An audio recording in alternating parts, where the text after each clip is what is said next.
என் பேர் Loki. Welcome back. இன்றைக்கி நம்ம பார்க்க போகிறது fated to be loved by the villains. இதோட எபிசோடு 18. எபிசோடு 17 மிஸ் பண்ணவங்களுக்கான லிங்க் கீழே டிஸ்கிரிப்ஷனில் இருக்குது, அதை யூஸ் பண்ணிக்கோங்க. வீடியோக்குள்ளே போகிறதுக்கு முன்னாடி மறக்காமல் அந்த லைக் பட்டனை தட்டி விட்டு சப்ஸ்கிரைப் பண்ணிக்கோங்க. வெயிட் பண்ணது போதும், வாங்க ஸ்டோரிக்குள்ளே போகலாம்.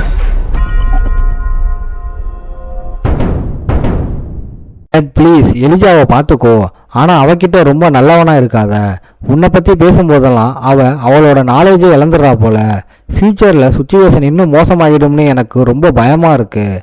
நன் சொன்னதை கேட்டதும் நம்மால் சும்மா ஸ்மைல் பண்ணுறான். வார்னிங் கொடுத்ததுக்கு ரொம்ப தேங்க்ஸ், ஆனால் எனக்கே கொஞ்சம் பயமாக தான் இருக்குன்னு மைண்டில் நினச்சிக்கிட்டு ஒத்துக்கிற மாதிரி கையாட்டுறான் நம்மால். சரி கவலைப்படாத நன், நான் என்னால் முடிஞ்ச வரைக்கும் பண்ணுறேன். நீ உசுரோடு இருக்கணும்னா கண்டிப்பாக நீ அதை பண்ணி தான் ஆகணும். அவளுக்கு அது புரியாமல் இருக்கலாம், ஆனால் எனக்கு புரியுது. இதோட இந்த எபிசோடு முடியுது. எபிசோட ஸ்டார்டிங்லேயே கொஞ்சம் மிஸ் ஆனால் கூட எலிஜா லிமிட்டை கிராஸ் பண்ணிடுவா. நன் இதை அவளுக்குள்ளேயே சொல்லிக்கிட்டு எலினோட ஹீல் பண்ண அவளோட மேஜிக்கை யூஸ் பண்ண ஆரம்பிக்கிறா. டைம் ஸ்பீடாக போகுது. சீன் ஸ்கூல் ஆஃப் மேஜிக்கு கட் ஆகுது. அங்கே நம்மளால ப்ரொஃபஸர் ஃபர்ரை மீட் பண்ணி அவனோட ரெக்வஸ்ட்டை சொல்ல வந்திருக்கான். அவங்க டீயை குடிச்சிக்கிட்டு புருவத்தை தூக்கி, நீ உன்னோட விஸ்ஸை யூஸ் பண்ணணுமா, இவ்வளோ சீக்கிரமாவான்னு கேட்குறாங்க. மேஜிக் ஆர்ட்ஸ் கிட்ட இருந்து எனக்கு ஒன்று வேணும்னு நம்மளால ஸ்மைல் பண்ணிக்கிட்டே சொல்கிறான். ஃபர் உன்னால் இன்னும் கொஞ்ச நாள் வெயிட் பண்ண முடியாதான்னு கேட்குறாங்க.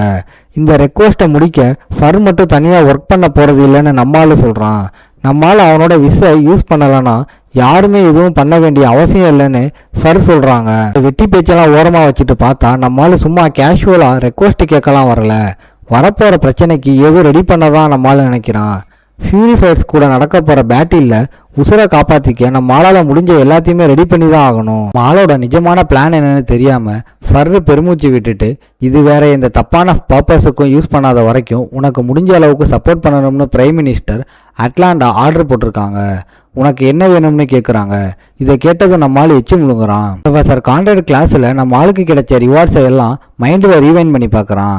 எலிஜா கிட்ட இருந்து உனக்கு ஒரு ரிவார்டு கிடைச்சிருக்கு, 500 பாயிண்ட்ஸ். ஒரு ஈவில் சீடு கிடைச்சிருக்கு. அதை வச்சு நீ பாயிண்ட் ஷாப்பில் ஒரு ஸ்பெஷல் ஸ்கில்லை எக்ஸ்சேஞ்ச் பண்ணிக்கலாம். பர்ச்சேஸ் பண்ணுறதுக்கான ஸ்கில் லிஸ்ட்டு அப்டேட் ஆகிடுச்சு. எலிஜா ஒரு நெகட்டிவ் விஷயத்தை சீல் பண்ணியிருக்கா. நீ அந்த ஈவில் ரூலை ஒரு வாட்டி யூஸ் பண்ணலாம். தேவையனும் ஒரு நெகட்டிவ் விஷயத்தை சீல் பண்ணியிருக்கான். நீ அந்த ஈவில் ரூலை ஒரு வாட்டி யூஸ் பண்ணலாம். இந்த ஸ்பெஷல் ஸ்கில்லோட எஃபெக்ட் எந்த ஐட்டத்தை விடவும் வேறு லெவலில் இருக்கும். இப்போதைக்கு இது ஓகே தான், ஆனால் இன்னும் நிறைய ரெடி பண்ண வேண்டியிருக்கு. நம்மால் இன்னும் அந்த ஃபியூரிஃபயர்ஸோட அட்டாக்கை தாங்குற அளவுக்கு ஸ்ட்ராங் ஆகலை, ரொம்ப வீக்காக தான் இருக்கான். அதனால தான் எனக்கு அது வேணும். எனக்கு ஒரு பீரங்கி வேணும். இந்த மொத்த அகாடமியை அடித்து தூக்குற மாதிரி ஒரு பீரங்கி வேணும். ஆப்போசிட்டில் நம்ம ஆளோட ரெக்வஸ்ட்டை கேட்ட ப்ரொஃபஸர் ஃபர்ரோட ஃபேஸ் அப்படியே பிளாங்க் ஆகுது. செத்த மீன் கண்ண மாதிரி ஒரு லுக்கை விட்டு நம்மளாலேயே வெறிச்சு பார்க்குறாங்க. கொஞ்சம் செகண்ட் கழிச்சு தான் சுயநினைவுக்கே வராங்க போல. சேர்ல இருந்து சட்டுன்னு ஏந்திரிச்சு, டட் உனக்கு என்ன பைத்தியமா, அதை உருவாக்குறது ஒரு பக்கம் இருக்கட்டும், அதை வச்சு நீ என்ன பிளான் பண்ணுறன்னு கத்துறாங்க. இதை கேட்டதும் ஃபர் கோவத்தில் வெடிக்க போகிறாங்கன்னு நம்ம ஆளுக்கு தெரிஞ்சிருச்சு. உடனே அந்த அக்ரிமெண்ட் பேப்பரை எடுத்து நம்மளால நீட்டுறான். வெயிட் ப்ரொஃபஸர், சாதாரணமாக எந்த ரெக்வஸ்ட் கேட்டாலும் அதை நீங்கள் செஞ்சு தரணும்னு இந்த அக்ரிமெண்ட்டில் கிளியராக இருக்குது.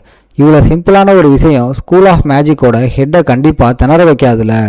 உடனே ஃபர்ரோட புருவம் சுருங்குது. இந்த பேப்பரை விரிச்சு பார்த்துக்கிட்டே செம்ம கடுப்பில் கம்ப்ளைண்ட் பண்ணுறாங்க. நீ என்ன ஒரு வெப்பன் செய்ய சொல்கிறியா? இது சாதாரண ரெக்வஸ்ட் கிடையாது. ஆனால் நம்மால் அவங்கள கன்வின்ஸ் பண்ணிக்கிட்டே இருக்கான். ஆனால் ப்ராமிஸ் தான். இதை வச்சு நான் யாருக்கும் எந்த கெடுதலும் பண்ண மாட்டேன். ஆனால் நான் ஒரே அடியில் அழிக்க வேண்டிய ஒரு விஷயம் இருக்குது. அப்படி பண்ணலைன்னா அது செம்ம பெரிய தொல்லையாக மாறிடுன்னு நம்மால் சொல்கிறான். அதனால தான் எனக்கு இன்னும் பயமாக இருக்குது லூசு பயலன்னு ஃபர் கத்துறாங்க. ஆனால் அப்போ அட்லாண்டா கொடுத்த இன்ஸ்ட்ரக்ஷன்ஸ் ஞாபகம் வந்த மாதிரி ப்ரொஃபஸர் பெருமூச்சு விடுறாங்க.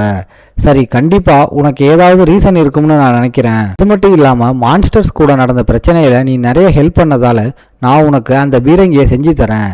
எஸ் தேங்க்ஸ் ப்ரொஃபஸர் ஃபெர்ன்னு நம்மால் சொல்கிறான். இன்னொரு பக்கம் என்ன ரீசன்னு தெரியலை. அந்த ஃபீமேல் ப்ரொஃபஸர் நம்பவே முடியாமல் ஏதோ வளர்றாங்க.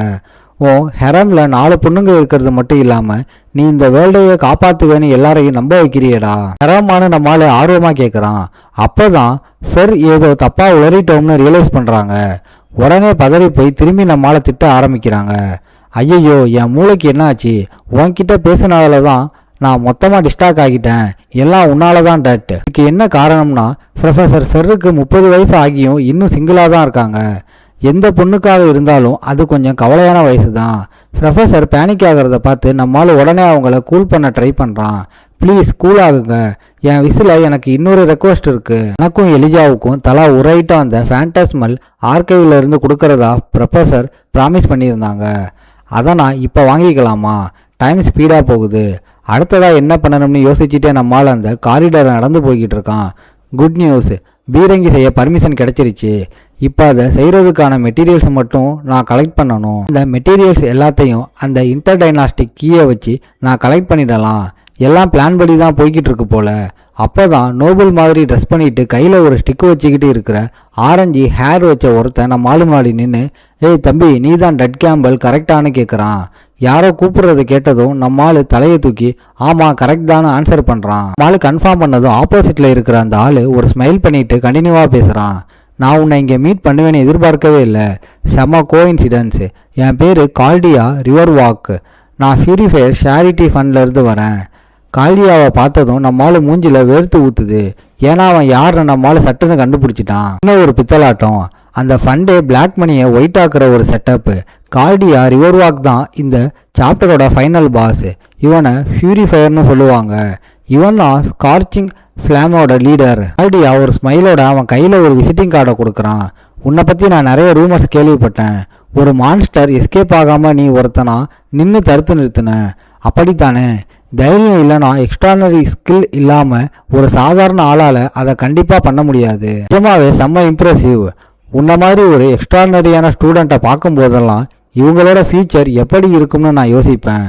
உன் கூட சேர்ந்து டின்னர் சாப்பிட எனக்கு ரொம்ப ஆசை. நீ ஃப்ரீயாக இருக்கியா? நான் உன்கிட்ட நிறைய பேச வேண்டியிருக்கு. இதுக்கு பதிலாக நம்ம ஆளுக்கு ஆப்வியஸாக ஒரு சாப்டர் பாஸ் கூட அரட்டை அடிக்க கொஞ்சம் கூட இஷ்டம் இல்லை. அதனால் அதை அப்படியே ஸ்கிப் பண்ணுறான். பேசுகிறதுக்கு இந்த டைமே போதும்னு நான் நினைக்கிறேன்னு சொல்லிட்டு அவன் மனசுக்குள்ளே அந்த ஸ்டோரியை பற்றி சைலண்ட்டாக யோசிக்க ஆரம்பிக்கிறான். ஒரிஜினல் ஸ்டோரியில் இவன் நேராக போய் எலிஜாவை தானே டார்ச்சர் பண்ணணும். அப்புறம் ஏன் இவன் என்கிட்ட வரான்? ஒருவேளை இந்த சிஸ்டம் என்னைய ஹீரோவாக நினைக்குதோ? இல்லை, சான்ஸே இல்லை. யோசிக்க யோசிக்க நம்ம ஆளுக்கு இன்னும் செம்ம குழப்பமாகுது.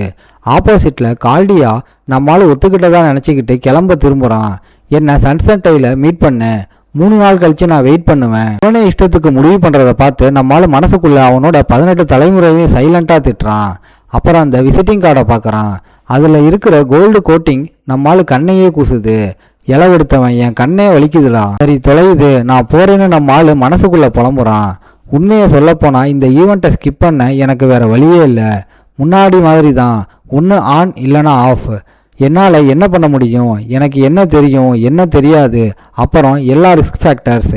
இந்த சுச்சுவேஷனில் இது எல்லாத்தையும் நான் யோசித்து பார்த்தா ஃபியூரிஃபயரை தோக்கடிக்கிறது இம்பாசிபிளாக கிடையாது. ஆனால் எலிஜாவோட ரோலை நான் ஏன் எடுத்துக்கணும்னு தான் எனக்கு இன்னும் புரியலை. ஒருவேளை ஸ்டார்டிங்கில் இருந்தே நான் எல்லாத்தையும் சொதப்பிட்டனோ? ஆனால் இப்போதைக்கு நான் ப்ரெசண்ட்டாக ஹேண்டில் பண்ணுறேன், மற்றதெல்லாம் அப்புறம் பார்த்துக்கலாம். இதை மைண்டில் வச்சுக்கிட்டு அந்த கால்டியா கூட நடக்க போகிற மீட்டிங்கில் சேஃப்டியை கன்ஃபார்ம் பண்ண நம்மளால மெடிக்கல் இன்சூரன்ஸை தேடி போகிறான். ஓகே காய்ஸ், இன்றைக்கி ஸ்டோரி எப்படி இருந்துச்சுன்னு கமெண்டில் சொல்லுங்கள். இந்த வீடியோ பிடிச்சிருந்தா மறக்காமல் லைக், ஷேர் அண்ட் சப்ஸ்கிரைப் பண்ணிடுங்க. உங்களை நான் அடுத்த எபிசோடில் பார்க்குறேன். Bye guys.